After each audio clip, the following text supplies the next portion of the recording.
All right, let's go now to a video that's gone viral. You may have seen it on the internet or at least seen the link for it floating around. I know that I watched it along with what was, at least by this morning, 70 million people.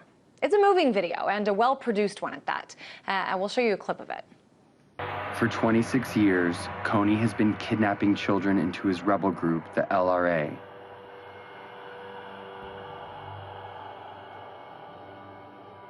Turning the girls into sex slaves and the boys into child soldiers. All right, so according to the group's website, Kony 2012 is a film and campaign by the group Invisible Children that aims to make Joseph Kony famous, not to celebrate him, but to raise support for his arrest and set a precedent for international justice.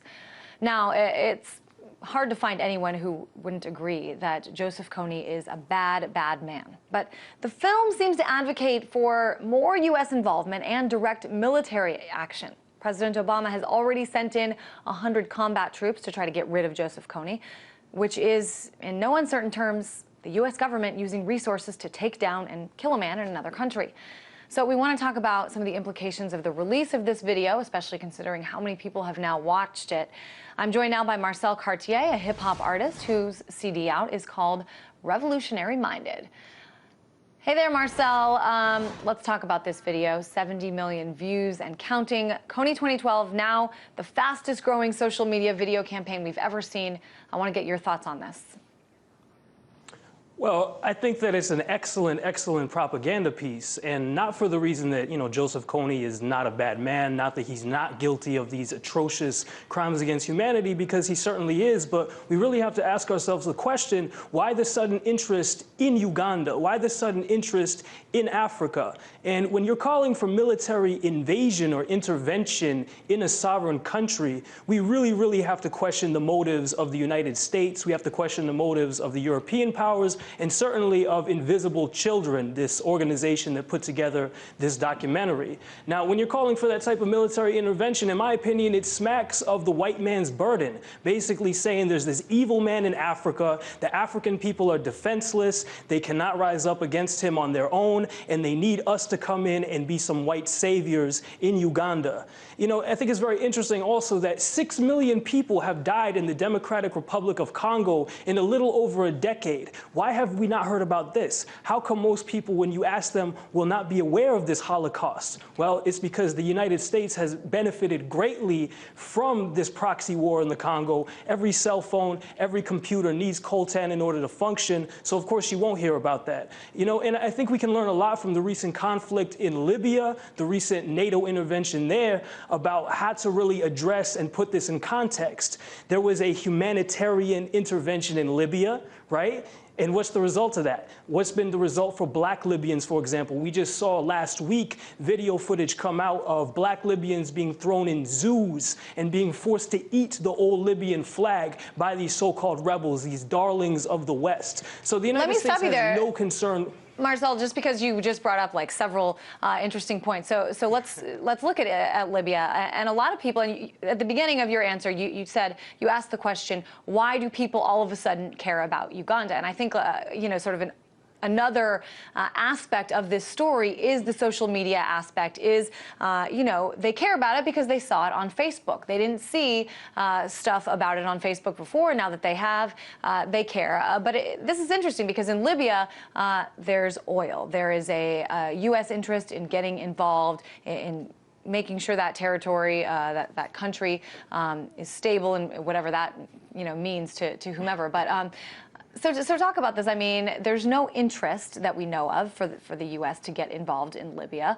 in Uganda, and yet, President Obama has already sent troops, and this film, the goal of this film is to try to get more. Talk a little bit about that. I mean, do you think there is, in fact, a U.S. interest? Most definitely. I mean, it's no coincidence that just a couple of years ago, oil was discovered in Uganda. But also a key component of this is the People's Republic of China. And this has to do with the entire world context at the moment. For example, the U.S. is very interested in knocking down the Syrian government. They're very interested in knocking down the Iranian government after Syria. Syria is basically the domino they have to take out to get to Iran. But the U.S., and if you look at Obama, he's really talking more and more about the U.S. being a Pacific power. power, which means after Syria and Iran, they can go for China, possibly Russia as well in that final showdown, because they want a unipolar world. They want this world to continue. But China has a lot of contracts in Africa. China has become a very appealing partner for a number of African countries because it's not involved in Africa in the same parasitic way that the United States is involved or that these multinational corporations from Europe are involved. They actually provide much better terms, which is really more about mutual cooperation. So I think it has a large part to do also with countering China's growing influence in Uganda and throughout Africa. That's an interesting argument. I haven't heard that one yet. What do you think? I mean, if the U.S. did stay on top of this and decide to get more involved, what impact do you think it could have in terms of bringing stability to what is very much right now a conflict-ridden country? Well, if it brings stability, it's going to bring stability under imperialism. It's going to bring stability under, basically subjugation to U.S. interests. And, they are going for this. We see it because AFRICOM was launched a couple of years ago. That's the U.S. African Command.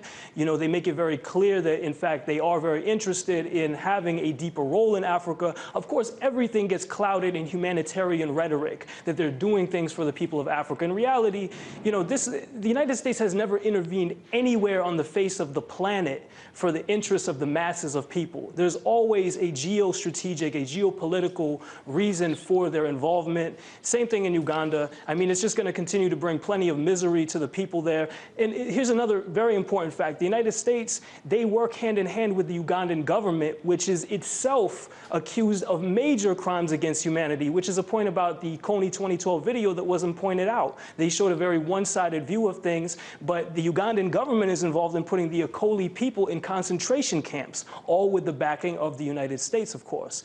So any stability that's brought to that region is going to be a stability of exploitation and oppression. Marcel, we're almost out of time, but I do want to talk about some of the impact of this video. Again, as we said, 70 million people and counting have viewed it. And if you turn on the TV today, just about any of the cable networks, many of them were covering the story, and many of them were doing so in a pretty positive light. I want to show a quick clip that we saw on CNN from Piers Morgan.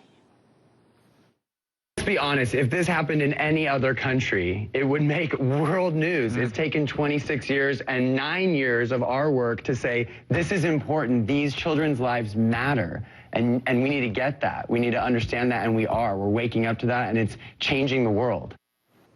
So what do you think? I mean, is the mainstream media doing a good job of sort of painting this as a propaganda piece, or is it, not telling the whole story? Well, what the mainstream media should do if it's interested in human rights is talk about a Bush 2012. Bush is easily the biggest war criminal walking around freely across the planet. He's directly responsible for the deaths of at least 1.5 million Iraqis. That far dwarfs anything that Joseph Kony is accused of. And Obama's a war criminal too. Let's just be honest about this. He's a Nobel Peace Prize winner, but he definitely shouldn't have received that. What about Netanyahu 2012? I guess the message here is that it's okay to it's not okay to kill children unless you're the United States or you're Israel, and then it's suddenly just fine. All right, certainly some interesting perspectives there. Always good to have you on, Marcel Cartier, hip-hop artist in our studios in New York. Thanks so much.